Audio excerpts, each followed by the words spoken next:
I wanna live in a world where all your exes are dead. Presenting Julia Michaels' debut full album, Not in Chronological Order. I am super excited, nervous, but very excited. And your friends tell stories about 2017. I know there's parts that they leave out to be considerate of me. Where was this song, though, in the writing process of this entire album? Was it near the beginning, the end? It was the end. I think it was the last song we wrote for the album, actually. Yeah, we wrote it and we started it in the car, and then we went to the studio the next day, my boyfriend and I. And yeah, what you hear is what you get. It's pretty funny and satirical and very relatable, I think. That video, anybody I know that's dealt with fake blood has had a hell of a time. Oh, okay, so you didn't have a good time either, I'm assuming.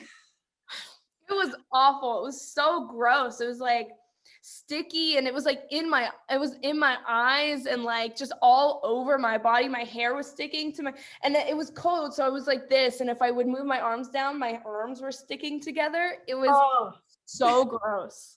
With that video, though, I was trying to look back at some of your other videos from some of your releases from the EPs. I felt like, is this the first time you had to kind of act, because you nailed it? And was it weird? I can't act.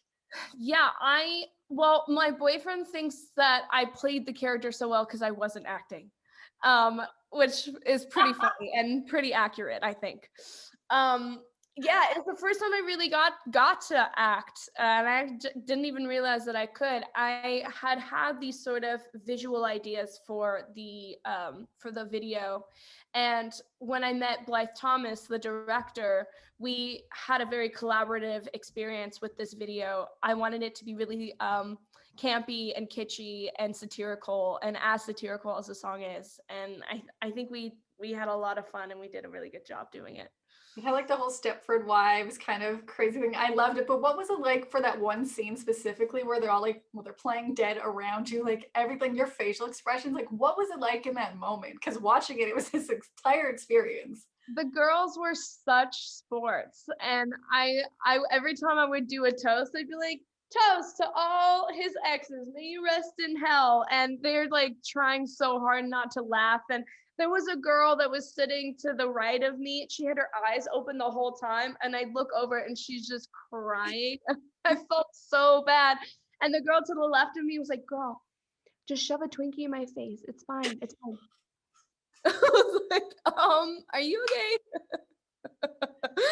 We were on a toast, trying to make a good impression. Now we're kissing under lampposts and we're asking deeper questions. I would say the whole second verse is probably my favorite. You know, people in my past put them in a coffin, laid them all to rest, but I still think about them often. We were on our toes trying to make a good impression. Now we're sitting under lampposts and we're asking deeper questions, kissing under lampposts. Like I really do think love is so complex and so weird. And I find it really interesting that you can, you know, be in love with somebody and then have months where you just like cry over said love, and then you've pieced yourself back together, you're putting the pieces there, you feel like a full human being again, and then all of a sudden you meet this person and you're sitting in a park and you're psychoanalyzing everything that they're saying because you're hoping that they're not a total a-hole.